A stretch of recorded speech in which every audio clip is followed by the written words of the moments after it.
Hi friends, പുതിയൊരു വീഡിയോയിലേക്ക് എല്ലാവർക്കും സ്വാഗതം. അങ്ങനെ ദർശൻ കോടതിയിൽ വാദിച്ചുകൊണ്ടിരിക്കുകയാണ്. എന്നിട്ട് ദർശൻ പറയുന്നുണ്ട് ഭർത്താവ് ഗുണ്ടയാണെന്ന് ഭാര്യയോട്ട് സമ്മതിക്കുന്നുമില്ല, എന്നാൽ മുമ്പ് വഴക്കുണ്ടാക്കിയിട്ടെന്നും പറയുന്നുണ്ട്. ഭർത്താവിനോട് സ്നേഹമുണ്ടോ എന്ന് ചോദിച്ചപ്പോൾ സ്നേഹമുണ്ടെന്ന് പറയുന്നുമില്ല, എന്നാൽ ദേഷ്യമില്ല എന്ന് പറയുന്നുണ്ട്, ഒന്നും ഉറപ്പിച്ച് പറയുന്നില്ല എന്നൊക്കെ പറയട്ടോ. അപ്പോൾ ശങ്കരനാരായണൻ പറയുന്നുണ്ട് നിങ്ങൾ സാക്ഷിയുടെ വ്യക്തിപരമായിട്ടുള്ള കാര്യങ്ങൾ പറയാതെ ക്രോസ് വിസ്താരം ചെയ്യാൻ പറയും. ശരി വരണമെന്ന് പറഞ്ഞിട്ട് ദർശൻ വേഗം തന്നെ വേദന അടുത്തേക്ക് ചെല്ലുകയാണ്. എന്നിട്ട് ചോദിക്കുന്നുണ്ട് നിങ്ങൾ എവിടെ പോയിട്ട് വരുമ്പോഴാണ് ഈ സംഭവം കണ്ടതെന്ന് ചോദിക്കുമ്പോൾ ഞാൻ അമ്പലത്തിൽ പോയിട്ട് വരികയാണെന്ന് ചോദിക്കും. അപ്പോൾ അത് ഏത് അമ്പലമാണെന്ന് ചോദിക്കുമ്പോൾ അമ്പലത്തിൻ്റെ പേരൊക്കെ വേദ പറഞ്ഞു കൊടുക്കുന്നുണ്ട്. ശ്രീകൃഷ്ണ ക്ഷേത്രമാണെന്നൊക്കെ പറഞ്ഞു കൊടുക്കുന്നുണ്ട്. അപ്പോൾ പറയുന്നുണ്ട് ആ ക്ഷേത്രത്തിൽ പോയിട്ട് വരുന്ന വഴിക്ക് എന്തിനാണ് ഈ ജംഗ്ഷനിൽ കൂടെ വന്നത്, ശരിക്കും അതല്ലല്ലോ വഴി നിങ്ങളുടെ വീട്ടിലേക്കുള്ളതെന്ന് പറയും. അന്നേരം പറയുന്നുണ്ട് അത് അവിടെ തിരക്കായതുകൊണ്ട് ഡ്രൈവർ പറഞ്ഞിട്ടാണ് അതിൽ കൂടെ വന്നതെന്ന് പറയും. അപ്പോൾ വിക്രമല്ല ദർശൻ പറഞ്ഞിട്ടുണ്ട് ഇപ്പം ഈ പറഞ്ഞ കാര്യത്തിൽ തന്നെ വളരെയധികം വ്യത്യാസമുണ്ട്. കാരണം 4-5 കിലോമീറ്റർ അതിലെ കൂടെ വളഞ്ഞു വരുന്നുണ്ടെങ്കിൽ അതിലെന്തെങ്കിലും പ്രത്യേകത ഉണ്ടാവില്ല. മാത്രമല്ല നിങ്ങൾ കണ്ടപ്പോൾ വേറെ ആരും ഉണ്ടായില്ല. ഒറ്റപ്പെട്ട റൂട്ടിൽ വെച്ചിട്ട് വിക്രം ഒരാളെ അടിച്ചു വീഴ്ത്തുന്നത് കണ്ടു അല്ലേ, ഒറ്റപ്പെട്ട റോഡൊന്നും അല്ലായിരുന്നു, ഇഷ്ടം പോലെ ആൾക്കാരും വണ്ടികളും ഒക്കെ ഉണ്ടായിരുന്നു എന്ന് പറയും. അന്നേരം മറ്റേ വക്കീലിട്ട് വീണ്ടും ഒബ്ജക്ഷനൊക്കെ പറയുന്നുണ്ട്. അപ്പോൾ പറയുന്നുണ്ട് അത്രയും വലിയ ഒരു റോഡിൽ ഇത്രയും അധികം ആൾക്കാർ കണ്ടു നിന്ന ഒരു സംഭവം വേറെ ആരും സാക്ഷി പറയുന്നില്ല, ഈ ഒരു സാക്ഷി മാത്രമേ നിങ്ങൾക്ക് കിട്ടിയുള്ളൂ എന്ന് ചോദിക്കുകയാണ്. അപ്പോൾ പറയുന്നുണ്ട് സാക്ഷി പറയാനായിട്ട് വിക്രമിൻ്റെ രാഷ്ട്രീയ നേതാവും അതുപോലെ സുഹൃത്തുക്കളൊക്കെ ഭീഷണിപ്പെടുത്തിയിട്ടുണ്ടെന്ന് പറയും. അങ്ങനെ ഭീഷണിപ്പെടുത്തിയവരെ ആരെങ്കിലും നിങ്ങൾ കോടതിയിൽ ഹാജരാക്കിയിട്ടുണ്ടോ, മാത്രമല്ല അവരാരെങ്കിലും നിങ്ങൾ പോലീസിനെ വെച്ച് അറസ്റ്റ് ചെയ്യിച്ചിട്ടുണ്ടോ എന്ന് ചോദിക്കുകയാണ്. അപ്പോൾ അതൊന്നുമില്ല എന്ന് പറയും. അപ്പോൾ ഈ നാട്ടിലെ ക്രമസമാധാനം അത്രയേ ഉള്ളൂ എന്നാണോ പറയുന്നത്, കേവലം ഒരു കേസിൻ്റെ കാര്യം പറഞ്ഞ് ആൾക്കാരെ നടത്തുന്ന ആൾക്കാരെ എന്തായാലും അറസ്റ്റ് ചെയ്യേണ്ടതല്ലേ, അങ്ങനെ ഒരു സംഭവമേ ഇല്ല എന്ന് പറയാണ് കേട്ടോ. അതിനുശേഷം ദർശൻ ചോദിക്കുന്നുണ്ട് നിങ്ങൾ വരുണിനെ മുമ്പ് കണ്ടിട്ടുണ്ടോ എന്ന് ചോദിക്കും. ഇല്ല കണ്ടിട്ടില്ല എന്ന് പറയും. വരുണിൻ്റെ അച്ഛൻ MLA വാസവനെ കണ്ടിട്ടുണ്ടോ എന്ന് ചോദിക്കും. മുമ്പ് കണ്ടിട്ടില്ല, പിന്നെ സംഭവം നടന്നതിന് ശേഷം അദ്ദേഹം ഒരിക്കൽ വീട്ടിൽ വന്നിരുന്നു എന്ന് പറയും കേട്ടോ. അപ്പോൾ തന്നെ മറ്റേ എതിർഭാഗത്തിൻ്റെ വക്കീൽ ആകെ തലേ കൈ വെച്ച പോലെയാവും കേട്ടോ. അപ്പോൾ വാസവനും ആകെ ടെൻഷനാവും. അപ്പോൾ എന്തിനാണ് വന്നതെന്ന് ചോദിക്കും. മൊഴി മാറ്റി പറയരുതെന്ന് പറയാനാണ് വന്നതെന്ന് പറയും കേട്ടോ. അപ്പോൾ ദർശൻ കണ്ടില്ലേ, മൊഴി മാറ്റി പറയരുതെന്ന് പറയാൻ വന്നു എന്ന് പറയുമ്പോൾ തന്നെ മനസ്സിലാക്കാം വേദ്യൻ വാസവൻ്റെ ആൾക്കാരാണ്. തൻ്റെ മകന് പറ്റിയൊരു അപകടം രാഷ്ട്രീയ നേട്ടങ്ങൾക്ക് വേണ്ടിയിട്ട് ഇതൊരു കൊലപാതക ശ്രമമായി മാറ്റാനും വിക്രത്തിൻ്റെ രാഷ്ട്രീയ ഗുരുവായ ശ്രീനി സാറിനെ തകർക്കാനും വിക്രത്തിനെ യുവജന നേതാവായി തിരഞ്ഞെടുക്കപ്പെടുന്ന വിക്രമിനെ തകർക്കാനും വേണ്ടിയിട്ടാണ് വാസവൻ ഈ ഒരു അപകടത്തെ ഇങ്ങനൊരു ആക്രമണമാക്കി മാറ്റിയത് എന്ന് പറയുന്നുണ്ട്. ഈ കോടതി മുറ്റത്ത് വെച്ചിട്ട് എന്നെപ്പോലും ഭീഷണിപ്പെടുത്തിയിട്ടുണ്ട് ഈ ഇരിക്കുന്ന വാസവൻ MLA എന്ന് ദർശൻ പറയുകയാണ്. അന്നേരം തൻ്റെ വീട്ടിൽ വന്നിട്ട് തന്നെ ഭീഷണിപ്പെടുത്തിയ കാര്യം ശങ്കരനാരായണന് ഓർമ്മ വരികയാണ്. എൻ്റെ കക്ഷി വിക്രം കുറച്ച് കേസുകളിലൊക്കെ പെട്ടിട്ടുണ്ടെന്നുള്ളത് സത്യം തന്നെയാണ്, പക്ഷേ ഈ ഒരു കാര്യത്തിൽ എൻ്റെ കക്ഷി നിരപരാധിയാണ് എന്ന് തന്നെ പറയുകയാണ്. ഇതൊരു കോംപ്ലിക്കേറ്റഡ് ആയിട്ടുള്ള കേസാണ്, എന്തായാലും ഇതിൻ്റെ വിധി നാളെ പറയാം എന്ന് പറയുകയാണ്. അതിന് വിക്രമിനെയും കൊണ്ട് പോലീസുകാർ പോകുമ്പോഴേക്കും വേദ ഓടി വരികയാണ്. സാർ ഒരു 5 മിനിറ്റ് എന്ന് പറയുകയാണ്. എന്നിട്ട് വേദ പറയുന്നുണ്ട് വിക്രം ചെയ്ത കാര്യത്തിൽ എന്തെങ്കിലും ഒരു ധാർമ്മികത ഇല്ലാതെ ദർശൻ ഈ ഒരു കേസ് ഏറ്റെടുക്കില്ല എന്ന് പറയുകയാണ്.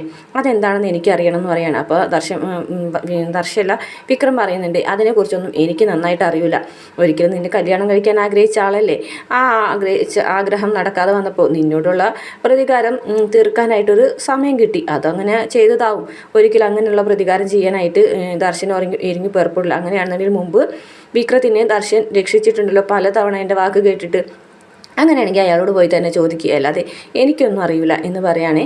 അന്നേരം വേദ പറയുന്നുണ്ട് എനിക്കറിയാം വിക്രം ചെയ്തതിൽ എന്തോ ഒരു ശരിയുണ്ടെന്ന് മനസ്സിലാക്കാതെ ദർശൻ ഒരിക്കലും ഇതിന് മുതിരില്ല എന്ന് പറയുകയാണെ.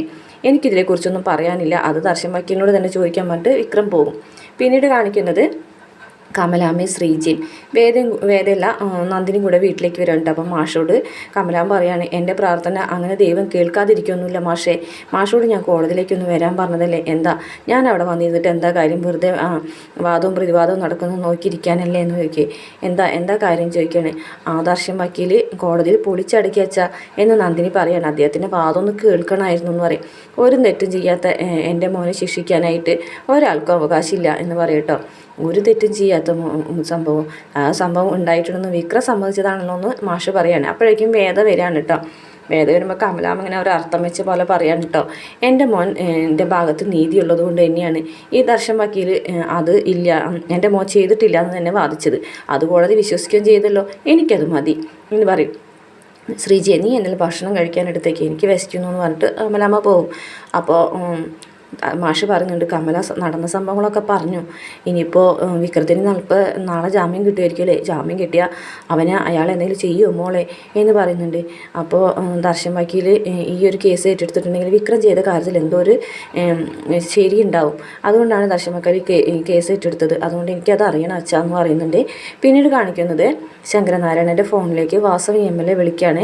ഞാൻ വാസവനാണെന്ന് പറയുമ്പോൾ അച്ഛൻ വക്കീലുള്ള ജഡ്ജി ചോദിക്കുന്നുണ്ട്, എന്താ എൻ്റെ ഫോണിലേക്ക് വിളിച്ചതെന്ന് ചോദിക്കും. എനിക്കൊരു കാര്യം പറയാനുണ്ടെന്ന് പറയും. എന്താ നിങ്ങൾക്ക് പറയാനുള്ളത്? എനിക്ക് ജോലിയുണ്ടെന്ന് പറയും. നിങ്ങളുടെ ജോലിയുമായി ബന്ധപ്പെട്ടൊരു കാര്യം തന്നെ പറയാനാണ്, എൻ്റെ മകൻ്റെ കാര്യം. എന്തായാലും അവനെ നിങ്ങൾ ജയിലിലേക്ക് അയക്കാനാണോ അതോ വേറെ എന്തെങ്കിലും ചെയ്യാനാണോ തീരുമാനിച്ചിരിക്കുന്നതെന്ന് ഒക്കെ എനിക്ക് അറിയണമെന്ന് പറയാം കേട്ടോ. അതൊന്നും നിങ്ങളോട് പറയേണ്ട കാര്യമില്ല. നീ ശരിയാണ്, നിങ്ങൾക്ക് വേണമെങ്കിൽ ഇപ്പോൾ എൻ്റെ ഈ ഒരു കോള് റെക്കോർഡ് ചെയ്തിട്ട് എന്നെ ജയിലിലേക്ക് ആക്കാൻ പറ്റും എന്ന് പറയുകയാണെ, പക്ഷേ അത് നിങ്ങൾക്ക് നടക്കില്ല എന്നൊക്കെ പറയുകയാണെ, അതിനുള്ളതൊക്കെ ഞാൻ ചെയ്ത് വെച്ചെന്ന് പറയും. അപ്പോൾ ശങ്കരനാരായണൻ പറയും, നിങ്ങൾ എന്തൊക്കെ പറഞ്ഞാലും ഈ ഒരു കോള് എനിക്ക് ചെയ്തു എന്ന് പറഞ്ഞ് നിങ്ങൾ ഈ സമയം തന്നെ അറസ്റ്റ് ചെയ്യിക്കാൻ എനിക്ക് പറ്റും, നിങ്ങളുടെ MLA സ്ഥാനം പോകും എന്നൊക്കെ പറയും.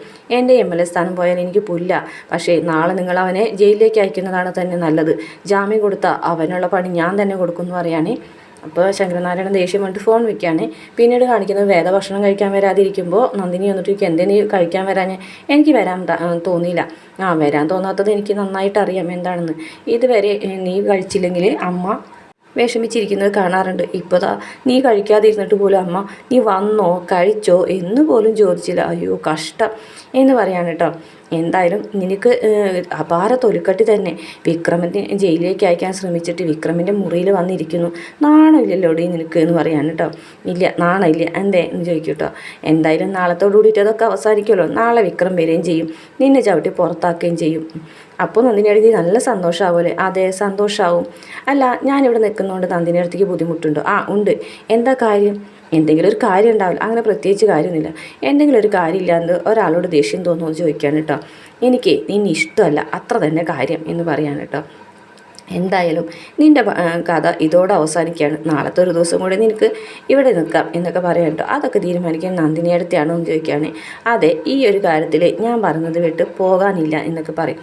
എന്തായാലും കോടതിയിൽ ദർശൻ വക്കീൽ നിന്നെ പൊളിച്ചടക്കിയല്ലോ, ഒരു കാലത്ത് നീ അയാളെ വിട്ട് പോയതിൻ്റെ ദേഷ്യമായിരിക്കും, കല്യാണം കഴിക്കാന്ന് പറഞ്ഞിട്ട് വേറൊരാൾ താലി കെട്ടിയപ്പോഴത്തേനും നീ ആ താലിയിൽ പിടിച്ചിട്ട് ഓടിപ്പോന്നില്ലേ, അതിൻ്റെ ദേഷ്യം തീർത്തതായിരിക്കും അങ്ങേര് എന്ന് പറയാൻ കേട്ടോ. അങ്ങനെ ദർശൻ ദേഷ്യമൊന്നും തീർക്കൂല, ദർശൻ അങ്ങനെ ഒരു കാര്യം ചെയ്തിട്ടുണ്ടെങ്കിൽ അതിൻ്റേതായ കാര്യം ഉണ്ടാവും എന്നൊക്കെ പറയട്ടോ. എന്തായാലും നിനക്ക് പണി കിട്ടിയല്ലോ, എനിക്കത് മതി എന്ന് പറയട്ടോ. നുണ പറഞ്ഞാണെന്ന് ദർശൻ വക്കീൽ പറഞ്ഞല്ലോ, ഞാൻ നുണ പറഞ്ഞാണെന്നോ? ഞാൻ കണ്ടത് തന്നെയാണ് പറഞ്ഞത്. അല്ല കണ്ടത് തന്നെയായിരിക്കും, പക്ഷെ ദർശൻ വക്കീൽ അത് സ്ഥാപിച്ചെടുത്തല്ലോ നീ നുണ പറഞ്ഞാണെന്ന്.